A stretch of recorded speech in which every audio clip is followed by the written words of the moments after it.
안녕하십니까. 오늘은 우리 행정학 지난 시간에 이어서 오늘은 행정학 접근 방법 보려고 합니다. 이 단어는 사실 우리 총론이라는 그 기초에서 제일 그 비중이 크고 이론적인 내용도 많고 해서 조금은 부담스러울 수 있는 그런 단원입니다. 벌써 딱 그 제목을 보는 순간부터 되게 좀 낯선 것도 많고 또 어렵다는 느낌이 좀 들 수 있어, 그렇죠? 근데 모든 그 이론이나 모든 그 우리 공부하는 과정에서 접하는 것들은 그 주어진 단어에 다 기본이 다 있다 보시면 돼요. 역사적 접근. 보통 접근 방법이라는 개념은 접근하는 방법, 어프로치 메서드라고 할 때 접근하는 방법. 여러분이 마음에 드는 이성이 있다 라고 할 때 접근하고 싶을 때 그 방법이 있단 말이에요. 접근하는 방법, 그렇죠? 접근 방법. 어떤 사람은 누구를 통해서 이렇게 살짝 간접적으로 이렇게 뭘 건네주고 싶기도 하고, 어떤 사람들은 직접 다가가서 그냥 나랑 사귀시다 한 경우도 있고, 아무튼 굉장히 다양한 접근법이 있어요. 행정현상도 같은 걸 놓고도 접근하는 방식은 다 다를 수 있어요. 그렇죠? 그래서 연구자들마다 연구하는 대상이 다르고 또는 접근하는 방식이 다르며 또는 강조하는 게 다른 거예요. 이 접근 방법은 어떤 학문을 바라보는 하나의 큰 틀? 렌즈 같은 거라 보시면 돼요. 렌즈. 우리가 지난 시간에 잠깐 언급했던 것 중에서 우리가 뭐 개체주의네 또는 뭐 전체주의네 그런 거 들어봤죠. 이것도 다 같은 맥락이에요.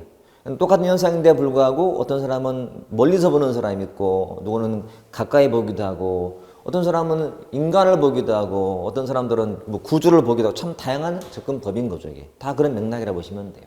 그래서 앞에 두 가지는 사실은 크게는 안 중요해요. 그리고 시험에도 나온 게 없는데 잘 없는데, 이 법률 제도론적 접근은 뒤에서 배울 이제 딱 그 깊이 심화할 때 배울 신제도라는 거랑 연관돼 있어서 좀 중요한 편이에요. 이거는 비교하는 차원에서 자체보다도 이 자체는 한 번 언급됐었는데 기본 내용은 다 역사라는 단어가 다 답을 주는 거예요. 역사.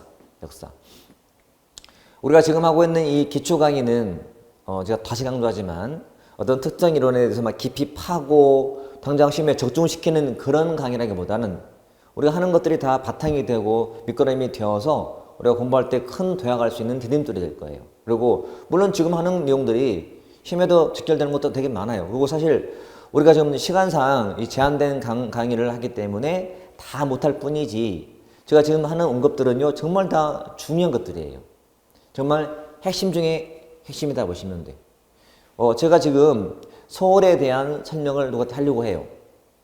근데 나한테 준 시간이 1분인 거랑 1시간이랑 분명히 설명하는 내용은 다르겠죠. 나한테 준 시간이 1분이라면 내가 서울을 설명할 때 서울은 강을 기준으로 위아래가 있다. 위에는 이런 구가 있고 밑에는 이런 구가 있다. 그중에서 유명한 곳이 뭐 종로 쪽에 있는 그쪽에는 무슨 청와대가 있고 한다는, 크게 설명한단 말이에요. 크게. 시간이 많다면 어때요, 이제?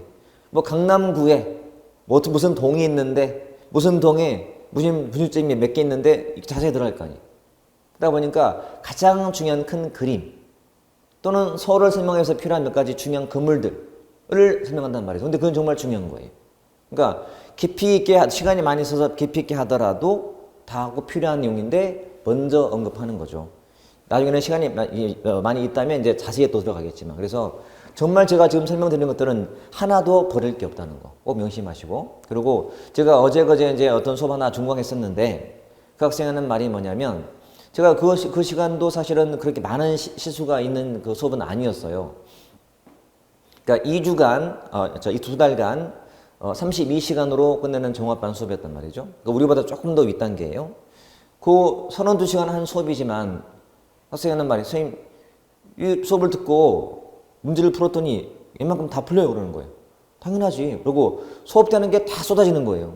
이게 막 실감이 되는 거지. 문제를 풀다 보니까. 자, 이거는 마찬가지다. 그래서 지금 우리가 보는 게 다는 안 보지만 지금 보는 것만큼은 정말 중요하다라고 생각하시고 그것만큼은 정확히 알아두셔야 돼요.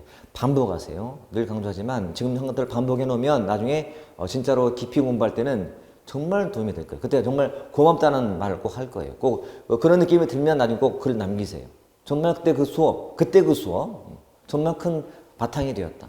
그러니까 비록 시간이 지났지만 꼭 와서 또 그때 내가 무슨 강의하고 있다면 와서 글 달아주세요. 아, 정말 이거는 도움이 됐던 강의노라고. 그래서 하나 볼 텐데, 자, 역사적, 뭐 법률, 제도, 관리하는 기술 또는 그 속에 과학적 관리, 인간관계론, 행태론적 접근, 생태론적 접근, 신행정론, 새로운 행정론, 체제론적인 접근, 뭐 공공선택론적 접근 등 되게 많아요. 조금은 이제 낯선 말이 있긴 하죠. 행태론적 접근, 생태. 우리가 뭐 동태는 먹어봤지만 또 생태는 먹어봤지만 이런 접근 방식이 있어? 생태가 뭐지? 생태? 살아있네. 생태? 새로운 행정이라고? 후기 행태라고? 우리 행태론과 좀 다른가 보다. 그죠? 보통 행정학은 후기자가 붙으면요. 비판적 어감이라고 보시면 돼요. 비판한다. 체제론적인 접근, 공공의 선택. 자, 일단은 대충 봤어요. 자, 이 내용을 보고 나서 보면 그게 더 실감이 될 거예요. 자, 하나씩 보자면 첫 번째, 자, 역사적인 접근이에요. 제가 행정학자인데 저의 접근 방식은 역사적인 접근이다. 그 말은 언제 어떤 역사적 사건이 발생했다. 이런 발생론적인 접근이에요.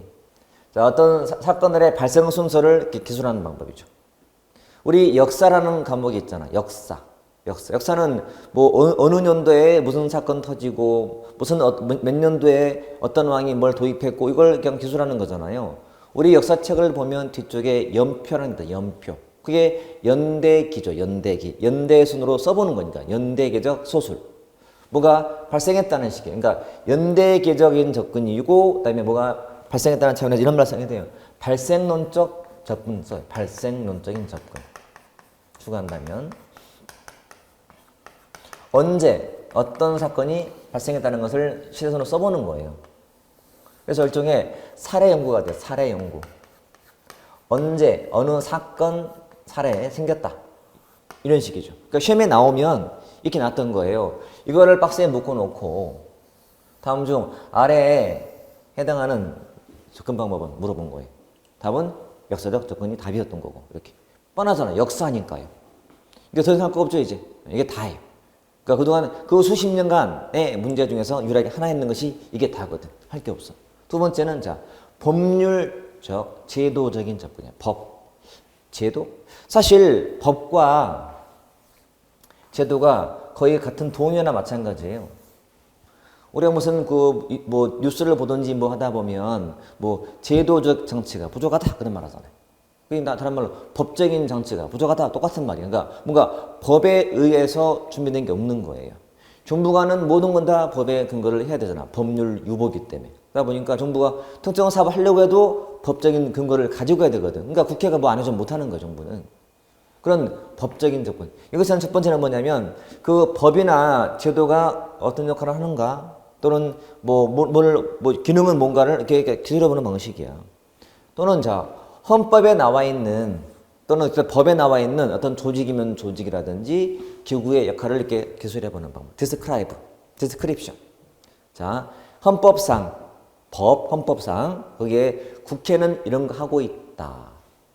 대통령은 이런 거 하는구나를 이렇게 기술하는 방식이에요. 그냥 이미 존재하고 있는 것들을 이렇게 기술하는 방법으로 이해하시면 돼.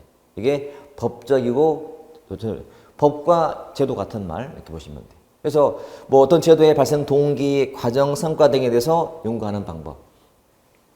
사실 이 개념은요, 저 뒤에서 나중에 배울 요 신제도랑 관계된 거예요. 신제도주의 또는 신제도론이라고 불러요. 앞에 있는 것들은 주로 이게 구제도론 개념이라면 구제도론, 뭐 구제도주의, 신제도주의란 말을 써요. 그러니까 제가 늘 언급했죠. 무슨 주의라는 의미는 앞에 말을 중시한다는 말. 그러니까 구제도를 중시하고 신제도를 중시하고 해서 구제도와 신제도 간에 분명히 차이가 있어요. 뒤에서 할 거예요. 지금 이번에는 못하지만. 그래서 원래 제 석사 한문 논문도 이거예요. 신제도 갖고 여러 가지를 분석한 게 제 논문이거든. 그래서 이쪽은 나름 제가 대한민국 최고라고 자부할 수 있어요. 제 논문을 많이 참고도 하고 막 이런 상황이니까. 아무튼 이게 시험에서는 크게 비중 없지만 이 정도는 알고 있다는 거지. 법, 그러니까 항상 기본 의미를 이해하셔야 돼요. 접근하는 방식인데 나의 접근 방법은 법률적인 접근이야. 그러니까 법에 있는 거 써보겠다. 됐고. 제도적 접근이야. 제도 같은 거 써보겠다. 뭐 정치 제도, 선거 제도, 투표 제도 써보겠다. 뭐 이런 접근 방식이죠. 그러니까 굉장히 좀 단순한 느낌이 들어요. 있는 거 쓰는 거니까. 이게 다예요. 그 다음부터 조금 더 이론적이며 좀 입체적이에요. 그래서 그 다음이 자, 앞에서는 이 말을 관리 기술적인 접근으로 아까 언급을 했죠. 관리 기술적 접근 방법. 관리하는 기술. 뭔가 관리하는 기술이 앞에 두 가지.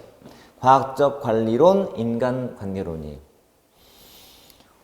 나중에 이제 전체를 볼 때 제가 이제 큰 그림 가지고 이제 막 그 구분했을 때는 요 세 가지를 항상 같이 언급하거든요.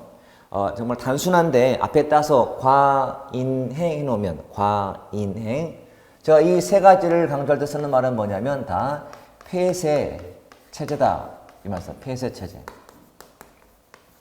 이 세 가지는 아직은 조직과 환경과의 관계에는 관심이 없는 닫힌 연구예요. 그냥 닫힌 연구. 그러니까 우리가 폐쇄와 개방의 차이는 연구상 환경이 있다 없다가 아니고 연구하는 과정에 환경을 고려했냐 안 했냐예요.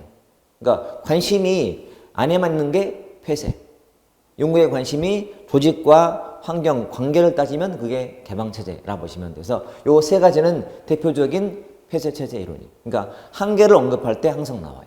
그러니까 다음 중 행태론 특징이다. 맞는 거 틀린 거 할 때. 행태론은 조직과 환경과의 관계를 중시했다 안 했다. 안 했다. 왜? 폐쇄니까. 오로지 관심이 이런 데 있었거든. 이런 식이에요. 그러니까 아마 큰 도움 될 거예요. 여러분 과인행 해놓으시면 돼. 제가 수업할 때 사실은 이제 전체를 다 설명하게 되면 제가 암기법을 제가 많이 만들어 놨어요. 그 암기법만 다 하셔도 기본은 다 풀려요. 그러니까 제가 원래 우리 막 그 좀 이렇게 공무원들 사이에서 제가 인기가 되게 좋아요. 나이 드신 분들 있잖아요.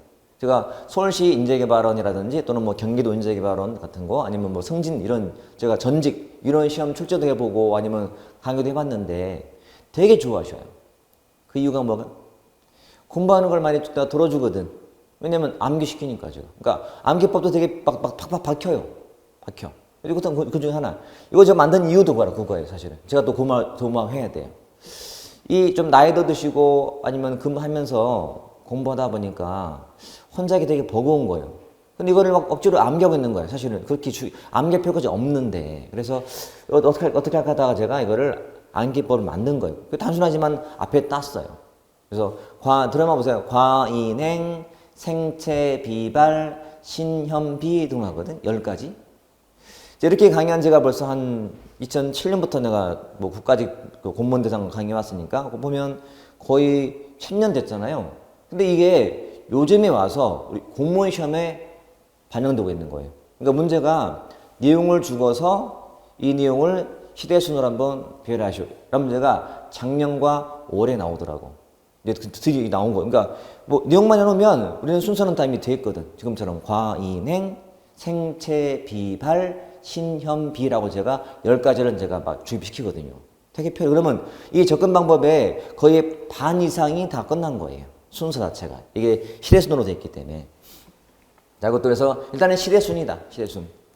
자, 참고로 이건 19세기 말때였고 1930년대였고 1940년대 중반대거든요. 이게 과인행이에요. 또 봤더니 이 제목이 과학적 관리야. 과학적 관리.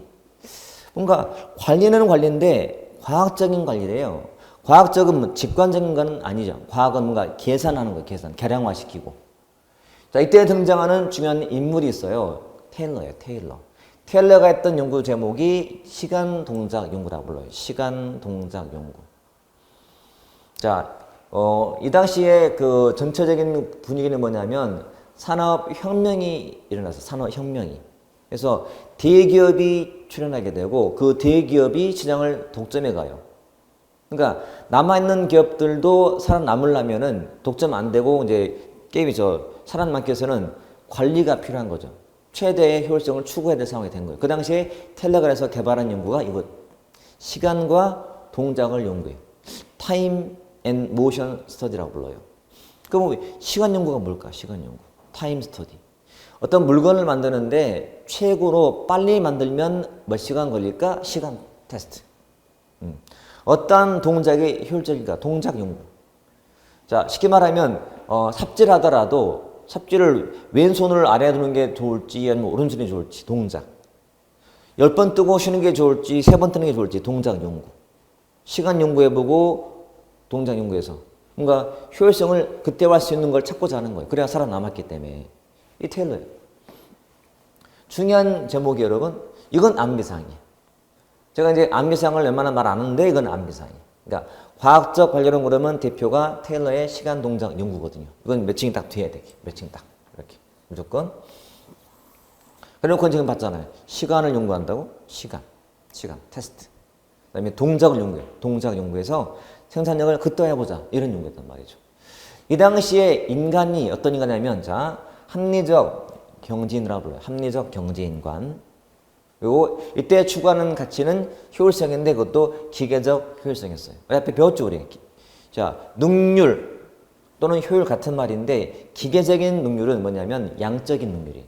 양만 많으면 돼요. 여기는 아무리 보더라도 인간은 없어요. 그리고 자, 들어보세요. 이게 고전적 조직 이론이에요. 고전기 때. 고전, 신고전, 현대라고 보통 이론을 분류해요. 고전, 신고전, 현대. 이건 3평 가서 배울 조직론에 나올 주제예요. 그래서 이론의 전개를 하면 고전, 신고전, 현대.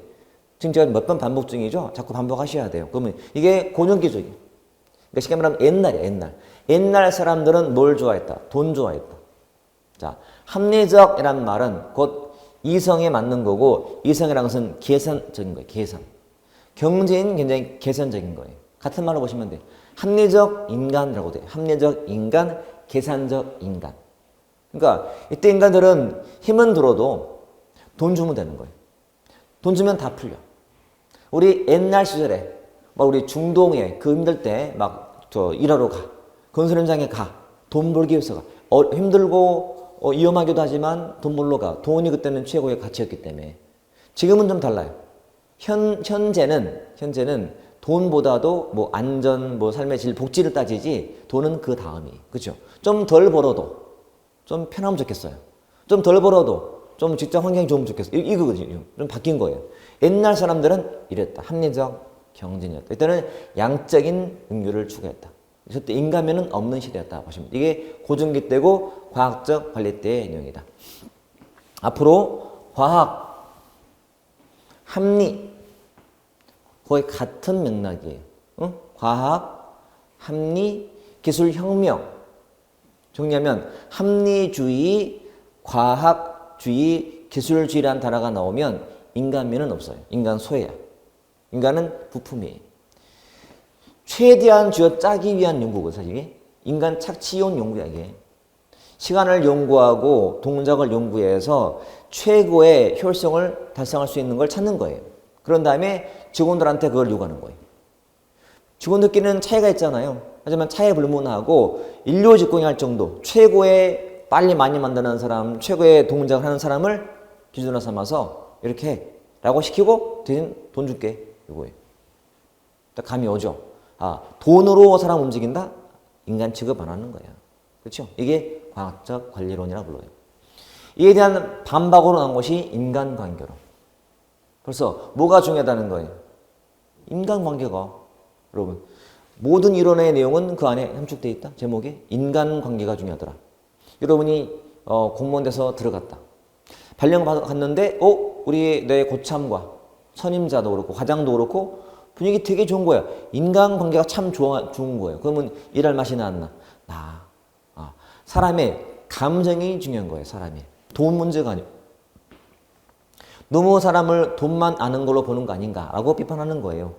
사람이 너무 부품이다 비판하는 거예요. 사람은 감정이 중요하고 그다음에 사회적 인간인데 꼭 돈만 아는 인간이 아니거든. 보통 사회적 인간 또는 사회인은요 늘 요놈과 대비되는 그런 인간관으로 보시면 돼요. 사람의 감정을 중시하는 인간이에요. 자 이때 했던 실험이 메이웨의 호돈 실험이에요. 호돈 실험.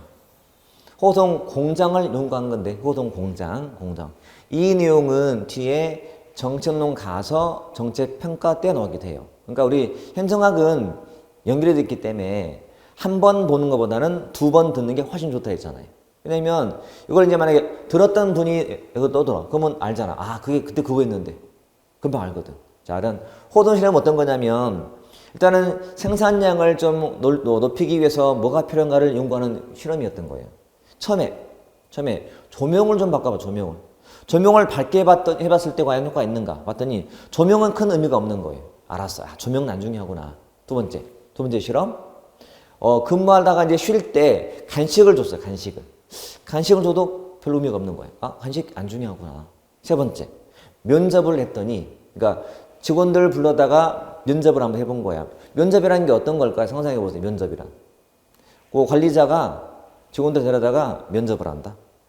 뭐 오늘 어때요? 뭐 힘든 거 없나요? 사람의 마음을 좀 알아주는 노력인 거예요. 면접 자체가. 그랬더니 움직이는 거예요. 생산성에 변화가 생긴 거예요. 그러다가 이 실험의 결론은 뭐냐면 이거였어요. 자, 비공식 집단의 규범. 비공식 집단에서 합의한 규범이 자, 생산량을 결정하더라. 이런 결론이었단 말이에요.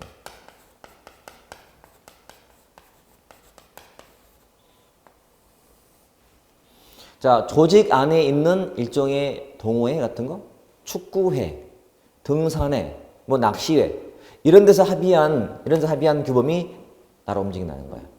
조직이 아무리 뭐라 해도 그게 나를 움직이는 것보다는 내가 몸을 담고 있는 이런 집단에서 합의하는 규범이 나를 움직이는 거예요. 그러니까 우리 등산 끝나고 술 한잔 먹으면서 우리가 무슨 기계냐, 부품이냐 하면서 우리는 적당히 이렇게 합시다 라고 합의하고 으쌰으쌰 하는 거야. 그게 중요하다는 거예요. 인간관계, 비공식 집단 이렇게. 왜? 인간은 사회적 인간이니까 혼자만의 인간이 아닌 거야. 우리는 더 벗어나는 사람이고 관계가 중요하다는 거지. 이게 뭐 일종의 감정적 인간인 거죠. 물론 비판을 받아요. 여러분 봐요. 거시적으로 보는 사람들은 뭐라고 비판받아요? 미시를 못 본다. 또 미시를 연구하는 사람들은 거시적으로 못 본다.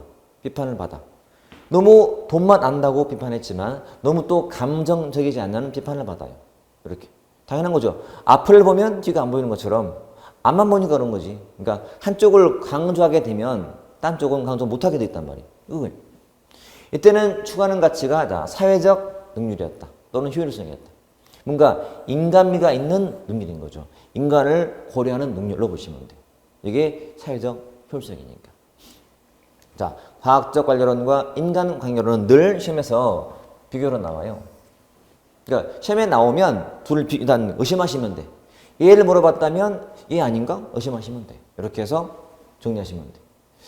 자, 이것만 알아도 사실은 제가 실제 어떤 시험을 다 망라하고도 이것만 제가 여러분이 얘기했다면 한 90%는 풀려요. 말했듯이 과인행 둘 다 지금 조직과 환경 관계를 중시한 것 같다는 것 같아요. 둘 다. 안 했죠. 왜냐하면 얘는 지금 직원들을 어떻게 관리해서 효율성을 높일까를 지금 연구하는 중이에요. 시간과 동작을 연구해서. 조직과 환경 관계에 관심이 없단 말이에요. 그렇죠? 마찬가지야. 어떻게 하면 직원들의 효율성을 높일까를 연구해 봤더니 감정이 중요하구나. 직장 안에 있는 이런 인간관계 같은 거 또는 이런 집단에서 합의한 어떤 규범이 중요하구나 하지 조직과 환경에는 관심이 없는 폐쇄 체제. 벌써 느낌이라고 오잖아요. 그렇죠? 이게 내용이에요. 자, 그 다음으로는 행태론인데요. 행태론. 굉장히 중요해요, 여러분. 행태론은. 자, 행태론은 사이먼의 대표 인물인데, 사이먼. 자, 행태주의라고 돼요. 행태론, 행태주의. 자, 행태를 중시한다. 자, 이때 말하는 행태란 이런 게 있다, 여러분. 외면적으로 표출된 모습. 외면적인 모습이야. 외면적 모습. 외면. 한마디로 외면. 자, 외면 반대가 뭐예요? 내면. 사람의 내면, 뭐 동기 이거 연구하는 게 아니고 외면을 연구해요. 외면. 겉에 보이는 것. 객관적, 주관적. 객관적이잖아요. 표출되는 거죠. 자, 객관적이며 또는 표출된 행태를 용하는 거예요. 이렇게. 이래죠. 이게 행태주의예요. 그 사이먼은 이럴 수밖에 없던 이유가 있어요. 사이먼이 취했던 연구 방법론이 여기 있는 논리 실증주의였거든. 논리 실증주의. 정말 중요하다고. 사이먼 행태론은요, 우리 행장에서 큰 한 획을 그은 사람이에요. 그래서 사이먼 자체가 워낙 큰 비중을 띠고 있고, 우리 보면 행태론, 후기 행태론. 이렇게 미국 내에서는 학파가 딱 갈릴 정도로 큰 학문의 흐름인 거예요. 행태론. 근데 사이먼이 대표 인물인데, 사이먼이 연구했던 방법론이 뭐라고? 논리 실증주의. 뜻이 뭘까? 말 그대로. 자, 논리적으로요, 실제 검증을 중시하는 거예요. 자, 논리적으로 실제 검증을 중시한다. 검증을 하자. 참, 이 말에서 내용들이 막 나와요. 자, 이 단어. 그러면 실제 검증하려면 가치와 사실을 구분할 필요가 있을까요, 없을까요? 있죠. 구분해야지. 가치와 사실을 구분해서 뭐는 연구할 수가 없어요. 검증이 안 되는 것.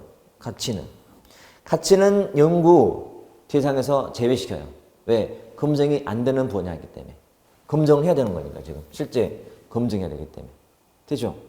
이거를 가치 중립, 가치 지양 또는 몰 가치라고 불러요. 자, 이 말로 유추하는 거예요. 여러분들은 행태론 그러면 요 사이먼의 실증주의를 딱 떠올려야 돼. 나머지는 이 말로 다 도출이 되는 거니까. 다시 가치는 그러면 다 행태론은 행정학에서의 또 행정에서의 가치의 존재를 부정했을까요? 아니지. 네. 가치는 있지만 뭐 연구만 안 할 뿐이에요. 구분하셔야 돼. 존재하는 거하고 내가 중시하거나 아니면 강조하는 것은 별개거든요. 지금 가치도 있고 사실도 있는데 나는 그냥 사실만 갖다 연구하는 거야. 왜? 사실은 검증 가능하니까. 세상에는 많은 게 있어요. 근데 관심 있는 것은 제한돼 있어요. 똑같은 논리지. 뭐 내가 관심이 없다고 해서 존재 안 하는 게 아니란 말이야. 존재는 하지만 내가 연구만 안 할 뿐인 거지. 이거를 가치 중립, 가치 지양, 몰 가치라고 표현한다. 자, 실제 검증한다는 것은 왠지 느낌상 계량화를 중시할까 안 할까? 계량화. 중시하죠. 계량화. 과학은 곧 계량화거든요. 과학. 실증적이기 때문에 계량화. 이 말로 지금. 그 말은 행태론은 과학화에 기여했을까 안 했을까? 기여했겠지.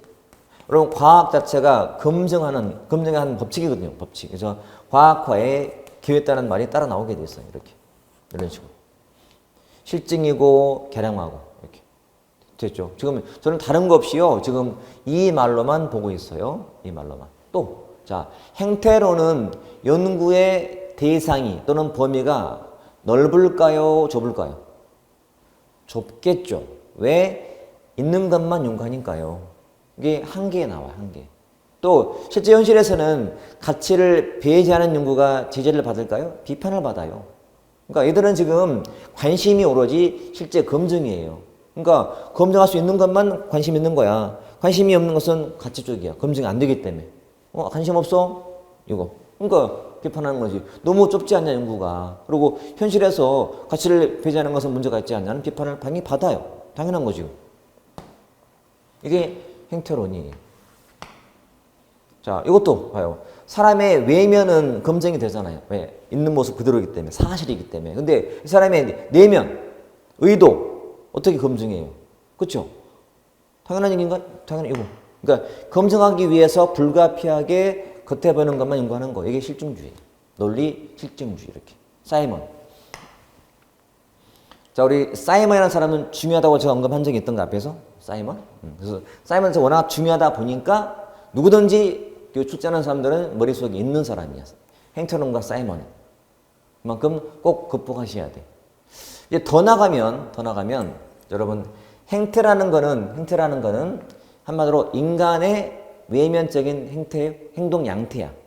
인간들의 행동 양태, 행태. 그러면 연구하는 것이 난 인간이잖아, 인간. 인간의 행동 양태이기 때문에 그럼 미시 것이. 미시. 인간이기 때문에. 미시. 미시는 다른 말로 개체주의라 불러요. 방법론적 개체주의. 개체를 중시해. 개인의 행태를 중시하는 거예요. 개체주의. 이런 식으로. 행태니까. 자, 여러분이 할 역할은 뭐다? 할 일은 사이먼의 논리 실증주의를 기억하면 돼. 텔러의 시간 동작 임무를 기억하면 돼. 그리고 메이오의 호돈 실험을 기억하면 돼. 메이오의 호돈 실험. 즉 이론과 연구 간의 매칭은 된 상태에서 내용들은 그야말로 도출하면 돼. 그러면 다 끝났죠. 이게 가장 기본적인 초기 때. 다 폐쇄 체제고. 지금 행태론은 환경과의 관계를 중시하고 연구하고 있나요? 아니잖아요. 오로지 어떻게 하면 그걸 입증할까, 검증할까만 관심이 있는 거라고. 이게 행태론이기 때문에. 됐죠? 자, 공부 처음 하는 분들은 당연히 이런 말 때문에 낯설지, 당연히. 이론도 낯설고 낯설지만, 근데 반복을 하세요. 지금 제가 이 시간만 해도 벌써 한 10번 이상은 언급한 게 다 테일러요, 메이오요, 사이먼의 실증주의. 그러니까 그 복습하는 과정에 자꾸 반복하시면 낯이 있게 돼. 이게 정말 중요한 바탕이 되는 거예요. 됐죠? 이게 이제 가장 초창기론이었다 보시면 돼. 자, 그 다음은, 자, 생태론인데요, 생태론. 제가 좀 전에 잠깐 언급한 것처럼 과인행, 그리고 생체 비발이라고 언급했죠. 과인행, 생체 비발이라고. 자, 그게 이제 이런 식이에요. 과인행, 생체 비발, 신현비 언급할 건데, 요 생태론부터가 조금은 이제 연구하는 핀트가 좀 달라요. 앞에 요 세 가지는 전통적으로 미국 내에서 이루어졌던 연구였지만, 요 생태론이 나왔던 이 시기는 요 생체 비발은 사실은 미국이, 즉 선진국이 다른 나라, 후진국을 원조하기 위해서 만든 이론이에요. 원조 이론, 원조. 이 당시가 시대적으로 50년대요. 자, 다시 한번 써볼게요. 그다가 앞에 가볼게요. 제가 아까 처음에 그 시대가 언제라 했죠? 19세기 말. 이놈은 1930년대. 이놈은 1945년 그 무렵이었단 말이죠. 이거는 50년대예요. 그러니까 생체 비발할 때 요 생태, 요 생태론, 체제론, 비교 행정론, 발전 행정론이 나올 텐데, 요 생체 비발할 때 첫 번째 요 생태론의 시기가 대략 50년대예요. 1950년대. 자, 이 시대가 어떤 시대냐면 동서냉전 시대예요. 냉전 시대. 자, 소련과 구소련과 미국이 대립하는 시대. 서로 원조를 들어가요.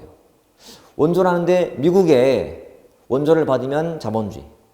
그리고 구소련에 원조 받으면 사회주의. 그런 되는 시대에 미국이 원조를 해주는데 불구하고 그 원조를 받은 나라들에서 아무런 변화가 없는 거예요. 이상하다. 왜 도와주는데 성과가 없지? 이를 연구한 거예요. 그 이유가 환경의 차이였던 거야. 미국의 정치, 경제, 뭐 사회 이런 많은 제도를 그 나라에 소개해 준단 말이에요. 근데 안 먹히는 거지. 왜? 토양이 다르기 때문에, 여러분. 미국의 나무를 뽑아다가 다른 나라에 이식했더니 이게 잘 자랄까요?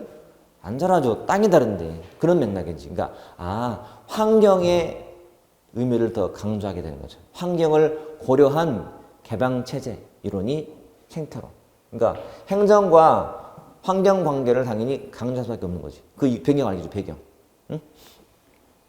자, 도와주는데 불구하고 도와주는 성과가 없더라. 그 이유가 어디에 있더라? 환경에 있더라. 그러니까 환경 알아보자는 거지, 환경을. 그래서 이런 환경의 의미를 현장에 도입한 사람이 가우스야. 가우스는 최초로 환경의 그 인식을 현장에 도입한 거예요. 최초가 누구라고? 가우스. 항상 최초라는 사람은 의미가 있다, 없다? 있다. 그러니까 가우스라는 사람이 최초니까 좀 가오가 서잖아. 아재개그네. 가오가 선다, 가우스. 가오가 좀 섰네? 처음이니까. 그래서 가우스가 말하는 환경이 뭐냐면 뭐 주민, 장소, 기술, 뭐 사상, 재난, 인물 등을 제시한 거예요. 그래서 이런 환경 차이를 한번 비교하자는 거지.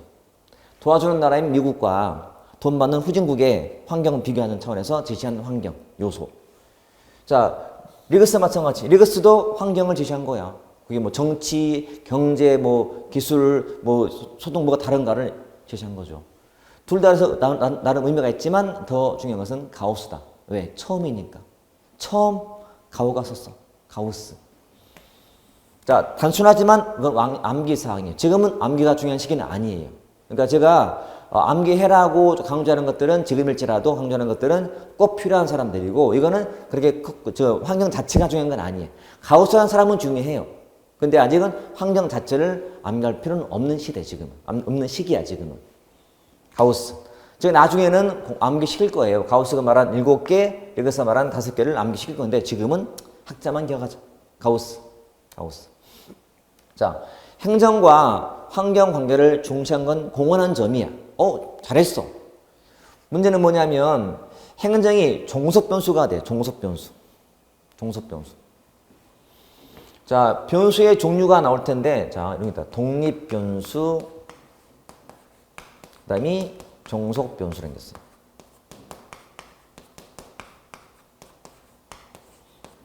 자, 쉬운 말로 얘가 원인이고요. 원인. 얘는 결과예요. 결과. 이렇게. 자, 그 나라의 환경이 중요하다는 건데 정치, 경제, 사회, 기술 환경이 중요하더라. 환경이 그 나라의 발전을 결정하더라. 그런 말이에요. 환경이 그 나라의 발전을 결정한다. 그럼 행정은 뭐야? 결과지. 행정이 하는 게 없어. 환경이 다 해. 너무 환경을 중시하다 보니까 이거를 환경 결정론이라고 돼요. 환경 결정론. 자, 환경이 결정이에요. 환경 결정론. 자, 이 말 잘 이해하셔야 돼요.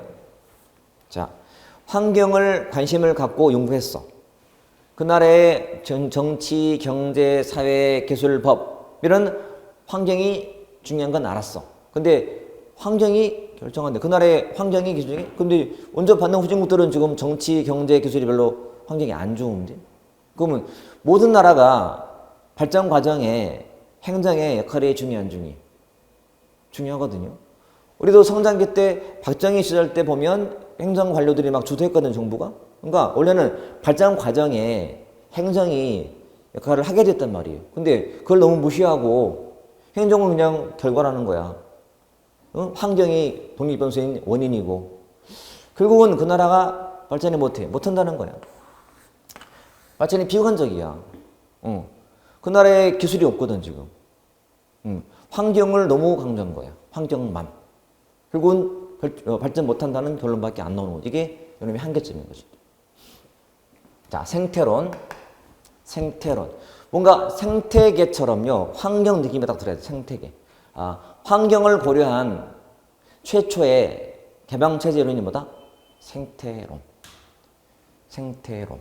이렇게 가자. 생태환경. 이렇게. 생태환경으로 가자. 생태환경. 응? 생태환경. 자, 오늘 몇 가지는 암기하셔야 돼요.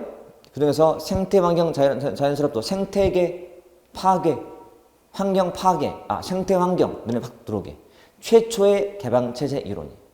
자, 환경을 연구했다면 거시적인 접근이지. 환경이기 때문에. 여러분 봐요. 거시적으로 연구하면 뭐가 안 보여? 미시적이 안 보여. 즉 인간이 보여 안 보여?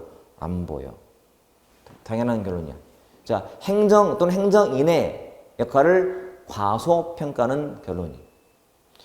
그 나라가 발전하려면 행정인이 역할을 해야 되는데 이놈은 못한다는 거니까. 같은 맥락이죠. 항상 거시면 미시가 안 보인다, 여러분. 기억하세요? 너무 환경만 강조한 나머지, 거시적으로만 본 나머지 미시적이 안 보이는 건 당연하다. 행정인의 역할을 너무 경시하더라. 너무 환경만 강조한 나머지 이런 거거든. 이게 생태론이야. 생태 환경이고요. 됐죠? 자, 다시 말하지만 이런 게 큰 바탕이 돼야 돼요, 여러분. 돼서 그 다음 넘어가셔야 돼. 일단 이게 생태론이었고, 생태론. 그 다음에 신행정론인데요. 신행정론. 자, 사실은 지금 이제 그 전에 제가 언급할 때 요 생체 비발이었어요. 물론 뒤에 나올 거예요, 여러분. 요거 또 나올 텐데, 요 생체의 비발할 때, 요 자체가 같은 맥락이에요, 지금. 다른 나라 원조를 위해서 개발한 거예요. 생태론이 처음이었고, 그 연장선상에 있는 것이 체제론이고, 자, 생태론, 체제론, 이렇게 돼 있어요. 여러분, 체제를 연구한다? 체제? 체제도 거시, 미시. 거시. 그러면 미시적을 보지 못해. 똑같아요. 인간을 보지 못해. 그러니까 다 인간의 역할을 좀 무시하는 면이 있어요. 뭐 따로 암기할 필요는 없고 단어로 부르면 돼. 체제 그러면 것이야, 여러분. 구조, 뭐 조직, 환경 이런 걸 연구하는 건 다 그것이야, 그것이. 그러면 미시가 보통 인간을 연구할 때인데 인간의 뭐 행태, 인간의 의도, 동기 파악이 미시 이론인데 거시로 보게다 보니까 미시가 안 보이게 돼, 당연히. 마찬가지로 연장선상에 있는 거니까 이렇게 보시면 돼. 자, 요 과인행 생체 비발 그 다음이 요 신현비인데 지금 봤던 것이 요 신행정론이 되는 거지. 자, 그래서 그 다음이 이 주제예요, 지금. 그러면 요것도 볼게요. 처음부터 체제란 해가지고 체제란. 자, 체제가 영어로 뭐죠? 영어로 시스템. 체제는 시스템. 체제. 시스템은 굉장히 복잡하죠. 시스템은 하나가 아니고요. 여러 가지가 얽혀 있는 거예요. 체제가 그런 뜻이야. 자, 체제는 다른 체제랑 구분 짓는 경계가 있을까 없을까? 있어요. 북한 체제하고 남한 체제 간의 경계 있듯이 이 체제거든. 체제. 그리고 체제라는 거는 혼자서 살 수가 있을까요? 없어. 다른 체제가 이렇게 연관이 돼야 돼. 연관이 돼야 돼. 그게 유기체. 자, 이 말 자주 쓸 거예요, 여러분. 유기체다. 유기적이다. 공부하다 보면요. 제가 듣는 말 중에 많은 내용이 뭐냐. 용어 때문에 어렵습니다. 용어 때문에. 용어를 볼 때는 이렇게 그 하나씩 잡아가면 되는데 유기체, 유기적 똑같은 말이야. 우리의 사회는 유기적이다. 우리 몸에 있는 장기도 유기적이죠. 좀 감이 오나요? 우리 몸속에 있는 뭐 심장, 동맥, 정맥, 위, 뭐 간, 쓸개 다 유기적이에요. 좀 느낌 온 것 같아. 아, 서로 얽히고 설켜서 지 기능을 하고 있구나. 기능을 해야 전체가 잘 돌아가는구나. 이게 유기적이야. 사회도 유기적이잖아요.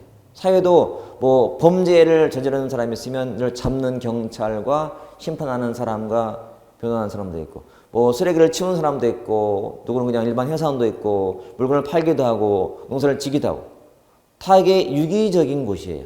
유기적이다. 뭔가 좀 개인 느낌이 들어요? 전체 느낌이 들어요? 전체 느낌이 들어. 전체. 그러니까 얽혀 설켜 있는 거니까 꼭 다 필요한 거예요. 그러니까 조직도 환경과 이렇게 얽혀 있다는 얘기죠. 얽혀 있더라. 감이 좀 왔나요? 우리 몸속에 심장이 힘들다고 10분만 쉬겠대. 그러면 죽어요. 그치? 왜? 유기적인데? 심장이 있어야지 뭐 피를 보내줄 텐데? 이거잖아, 지금. 유기적이다. 앞으로 유기체, 유기적 이런 단어가 나오면 절대 부분이라든지 하나가 아니고 전체가 딱 돌아. 전체가 다 얽혀 있구나 이렇게 보시면 돼. 자, 특히 이런 또 필요한 단어 중에 하나가 이런 말. 항상성 그리고 균형. 말 그대로 항상 어떤 속성을 유지한다. 우리 몸속에요. 새로운 병균이 들어왔어요. 침투했어. 그럼 어떻게 해? 몸이 반응을 해. 여러 기관들, 여러 장기가 막 작동하면서 열이 나. 그래서 처음 상태로 돌아가려고 하는 거지. 그 병균이 오기 전으로. 이게 항상성. 그래서 균형을 찾는 거예요. 어떤 체제에 새로운 게 딱 들어오면 안에 있는 것들이 다 유기적으로 반응을 해서 이거를 다시 원상태로 돌려놔야 이게 또 유지가 되는 거니까. 만약에 병균이 들어와서 이게 큰 변화가 생기면 우리는 몸이 힘들고 죽을지 몰라요. 근데 작동을 해서 서로 유기적으로 막 작동을 한 다음에 균형을 찾아가는 거거든. 그러니까 처음에 그런 속성을 유지하게 되는 거지. 이런 뜻이. 자, 개방체제는 그런 거예요. 개방체제. 어떤 사회에 황리요소가 투입이 됐어요. 요거에 대해서 사회가 반응을 하게 되고 그래서 큰 사회 혼란이 없이 안정을 찾아가게 서로가 만들어가요. 항상성, 균형, 전체가 같이 하는 거예요. 자, 행정도 유기체. 느낌이 뭐죠, 이제? 행정도 정치, 경제, 사회, 기술과의 연관성이 있다는 얘기잖아. 유기적이란 말이야, 유기체다. 그러니까 속된 말로 독고다이가 아닌 거지. 같이 한다, 같이. 얽혀 있다는 거지. 환경과 밀접하다. 유기체. 자, 한계가 똑같대. 정태적이고 보수적이다. 여러분, 정태적이라는 것은 말고 정적이다. 가만히 균형이니까요. 체제의 기본 속성이 이런 거예요. 정태성, 보수성. 그러니까 변화를 별로 안 좋아해. 뭔가 들어오면 작동을 해서 균형을 찾아가는 거지. 안정을 찾아가는 거지. 이런 느낌인 거지. 이게 제조론의 한계로 보시면 돼요. 그래서 지금 이 내용에서는요, 이 자체가 아주 크게 중요한 건 아닌데, 사실 우리가 공부하는 과정에 참 많이 쓰는 용어들이거든요, 이게. 그래서 그런 차원에서 준비한 거예요. 그래서, 항상성, 말 그대로 항상 속성을 유지한다고? 유기체, 저로 얽혀있구나, 유기체. 개체랑 반대야, 전체야, 전체. 전체가 얽혀 섞여 있다. 서로 관련되어 있다. 그래서 항상 뭐가 들어오면 안정을 찾아가고 균형을 찾아가더라. 그러니까 정태적이지. 변화보다는 안정, 균형을 추구하니까 보수. 우리가 보수와 진보는 배웠잖아요. 뭐가 변화를 원했나요? 진보가. 보수는 안정을 추구해. 안정, 균형 이런 식으로. 재밌죠? 이렇게 하시면 돼요. 자, 쉬었다가 나머지 이어서 보도록 하겠습니다.